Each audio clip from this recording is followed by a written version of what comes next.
Men once feared the desert. Today, many fear something far more accessible, turning off notifications. In the past, fleeing the world meant walking into sand and emptiness. Today it means something much simpler.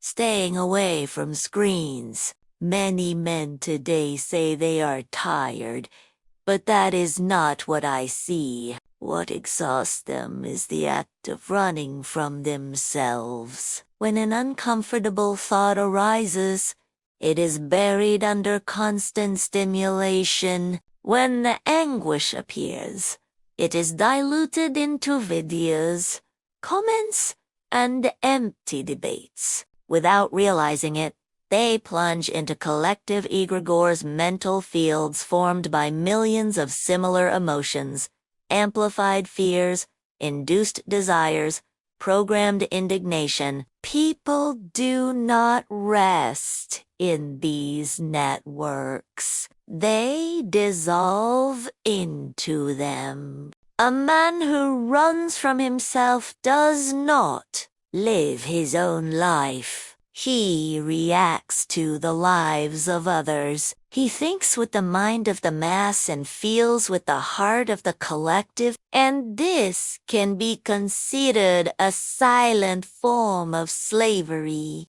I knew Antony the abbot, the one time turned into legend and the church called the father of hermits. He was born amid security, but carried a constant inner noise. Something in him knew that if he remained immersed in the crowd, he would be lost. When he decided to leave, he made no speeches. He left no long explanations. He simply withdrew. He went to the Egyptian desert and settled among abandoned ruins, places no one wished to inhabit, for they symbolized failure, decay, and oblivion. There, surrounded by silence and abandonment, he could no longer pretend. Ancient texts say Antony was attacked by demons, that he was thrown to the ground, that he was seized by disturbing visions. I saw this up close, and I can say they were not horned creatures. They were not external monsters. They were thoughts. We know well. Guilt, desire, fear, repressed anger, unresolved longings, ancient fears, anxiety, compulsion, intrusive thoughts. Antony did not flee. He sat. He breathed. He observed. He once told me with the hoarse voice of one who has faced the abyss, "If I run, they follow me. If I stop, they dissolve." The demons were, in truth, thoughts without distraction. The desert does not create visions. It removes filters. Antony remained. He understood something essential. When one distracts oneself, one does not heal. One merely postpones the confrontation, and everything postponed in the dark grows stronger. I also knew Paul the hermit. He withdrew into the desert while still young and remained there for nearly his entire life. He lived in a cave. He dressed in palm leaves. A raven brought him food daily. Some call this a miracle, others a symbol. I say this, when a man reduces his needs to the essential finds him. Paul did not depend on the world. He did not need to belong to any human egregore. There is something that must be understood. When Antony, the abbot, and Paul left the city, they were not merely abandoning houses or people. They were leaving behind the few sources of immediate dopamine that existed at the time. A few conversations, some trade, few repetitive pleasures, few possible distractions.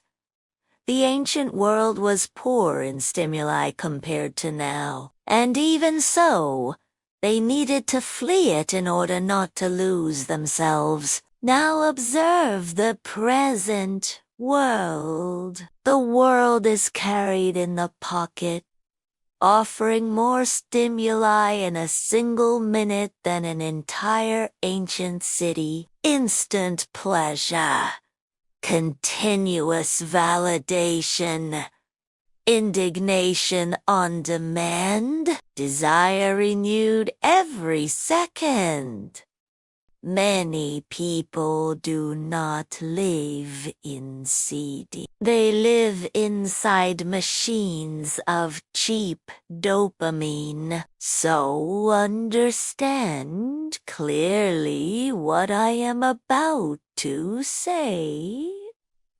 Today, stepping away from social media is as radical as going into the desert in the 4th century. When notifications are silenced, an entire village is left behind. A crowd is left behind. When someone withdraws from ossified mental bubbles, that enslaving bubble screams for its nourishment diminishes with each person who leaves.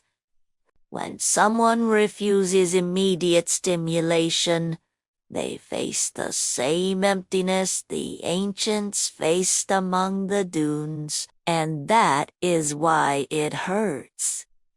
The desert was never comfortable. It has merely become invisible. The desert did not disappear. It only changed location. It now begins the moment the phone is set aside and silence imposes itself. And that is precisely why people resist it so fiercely. Today, it is no longer necessary to flee to deserts or caves, but it is necessary to step away from excess. One may live surrounded by stimuli, yet choose silence. One may not reject the modern world, but refuse to be devoured by it. Do not believe you are merely distracting yourself on social media. Every distraction is a refusal. A refusal to feel, a refusal to think deeply, a refusal to remain. Networks do not merely distract. They shape mental states, and whoever immerses themselves in these states emerges carrying emotions that were not their own. Anger that was not born in you. Fear you did not live. Desires that did not arise from you. This is what it means to live inside an egregore. And a man who does not run from himself must learn to withdraw his attention from these invisible currents, from these algorithmic bubbles, not out of morality, but out of sanity, so as not to waste an existence. This is where many give up, because in silence, what we avoid appears. That is why most people prefer noise. But the men who do not run from themselves do the opposite. They cross through. They do not anesthetize boredom. They observe it. They do not flee restlessness. They remain. And something happens. The mind slows down. Attention returns. Identity begins to separate from the mass. It was so with the ancients. It is so now. I observe them.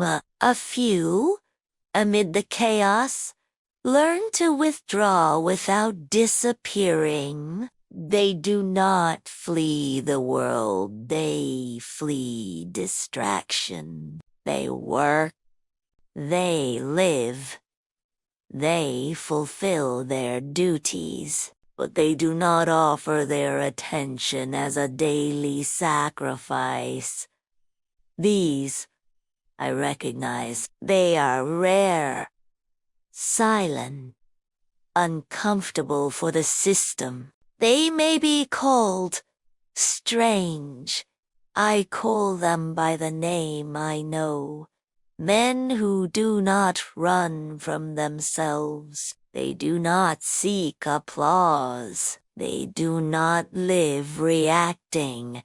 They do not lose themselves in mental bubbles. They know something the crowds have forgotten. Whoever masters their own attention needs to master nothing else. The world will always try to distract you. It will always offer something new to prevent you from meeting yourself. But the desert remains available. Not outside, inside.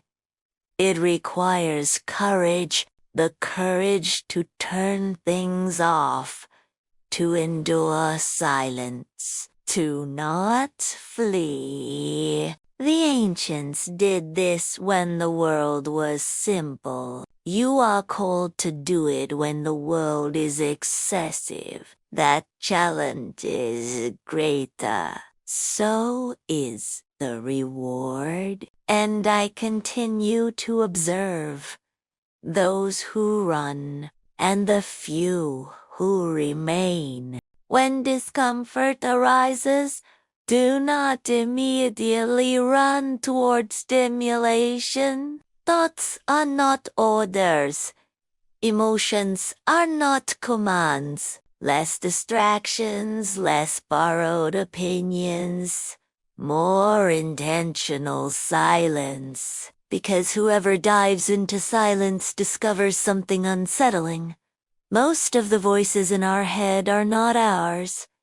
They are echoes, fragments, remnants of collective conversations. 5 minutes today. Tomorrow, 10.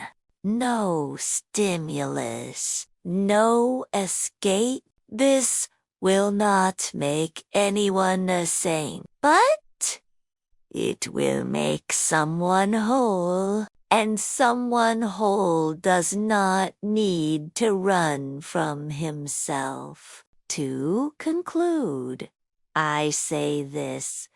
I have seen men lose their minds because they were never alone with themselves. And I have seen others awaken because they had the courage to remain.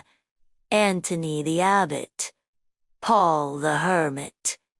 They were not unreachable myths. They were men who stopped running. Remember, the greatest enemy is the constant distraction, the illusion that the ancients called Maya, and the first step is not to run.